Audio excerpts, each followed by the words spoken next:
Abana bo mwibarabara basubiye kubwira mu gisagara ca Bujumbura nkuko ikinyamakuru imbere kivyandika. Abo bana usanga bagenda mu tugwi bakarangwa no kwiba, kunyura umogi no kugirira n'ababahita. Aho naho hatadutse gucanamo hagati yabo. Mbega ikibazo c'abana bo mwibarabara cifashe gute? Ni kubera iki kitava mu nzira? Niyo nkuru nyamukuru turabira hamwe no musi. Amahoro, ni David, nizere komeze neza. Kunywa ibiyayura mutwe, kudandaza umubiri n'ibindi nibwo buzima abana bo mwibarabara babayemwo. Mu kwindwi 2022 umunyamabanga ntayegayezwa ajejwe ivy'imibano Felix Ngendabanyikwa yari yavuze ko bihaye intumbero yuko mu gisagara ca Bujumbura no mu zindi ntara z'igihugu atawusega canke umwana azosubira kubarizwa mwibarabara. Hari umwanditsi wa Yaga atubwira ko muri ubwo buzima barimwo bahakura ingeso zitari nke, ngo nk'abigeme baragera naho badandaza umubiri n'ibindi. Abo bana iyo bamaze igihe kinini mwibarabara ntibaba bagitinya n'igipolisi, ngo nabajama babo nk'uko umwe muri bo yavyiganiye no mwanditsi. Yamara ngo baba mwibarabara kuko atakundi bo baho. Barabafata bakabatahana, ariko baca bagaruka kuko muhira atakarusho babona ko kuhaguma bagowe. Umwe muri abo bana ati iyo bishitse tukagwara turimenya tukivura tutarinze kuja kwa muganga kuko ataburyo tuba dufise. Iciza nuko tutagwaragurika. Kenshi ngo barakomereka gusa. Mu Kirundo naho ngo banywa ibitoro kugira baronke itiro. Umwe muri bo ati jewe ndakinywa kandi ndabigira kugira nshobore gusinzira. Burya ryama ngaha nyene mwibarabara. Birumvikana ko imibu, imbeho ntobikira ntakaronse. Ngo naho hoba hari imbeho irenze, wa mwana yakanyoye abazi ko uwo munsi atora agatiro. Ico gitoro ngo kiva muri bamwe bakidandariza mu mabido. Iyo bahejeje kukibuganiza, abo bana baraheza bagasaba ivyo bibido kugira barangurize mu ducupa utuba twasigayemo. Bakunda gushira mu ducupa tuvamwe imitobe canke amazi.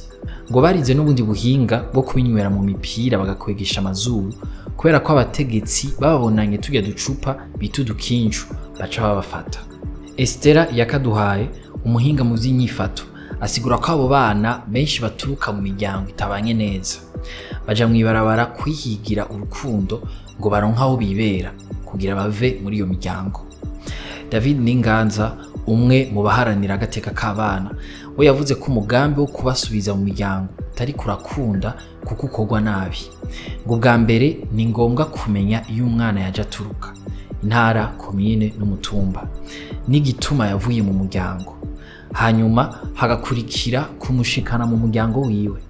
Ikindi nuko hoba no kumufasha kwinjira mu buzima busanzwe, nimba ari kumusubiza ku ishure canke kumufasha kuronka ico barakora. Ninganza ati bidakozwe uko vyogorana cane ko bikunda.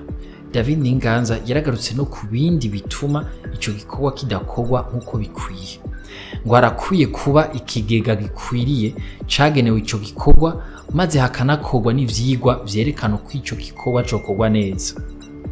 Icya kabiri yavuze nuko leta y'u Burundi amashira hamwe ajeje gukingira agateka k'abana hamwe n'amashira hamwe mpuzamakungu boja hamwe bagakorana kugira ngo uwo mugambi ugende neza.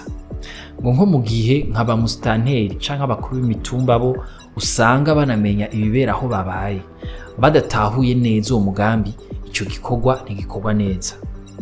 Ninganza ati ni hamwe usanga umwana yatashe indwi imwe iheze akaba asubiriye mwibarabara. Mwe namwe mubona aho ko wiki. Dutandukira inkuru ngufi nazo. Ubu ingendeshwa izo ziranywa igitoro akatarenze kabiri mu ndwi. Ngo ku munsi nyene yazomenyeshwa muri ngendanwa yiwe bivanye n'igiharuro gihereza ku mparati y'ingendeshwa. Iyo misi nayo itunganijwe gukurikira: kuwa mbere, kuwa kabiri no kuwa gatanu hazonywesha ingendeshwa zifise igiharuro ubusa, rimwe canke kabiri gihereza ku mparati. Kuwa gatatu no kuwa gatandatu naho hagenda ingendeshwa zifise igiharuro gatatu, kane canke gatanu gihereza ku mparati.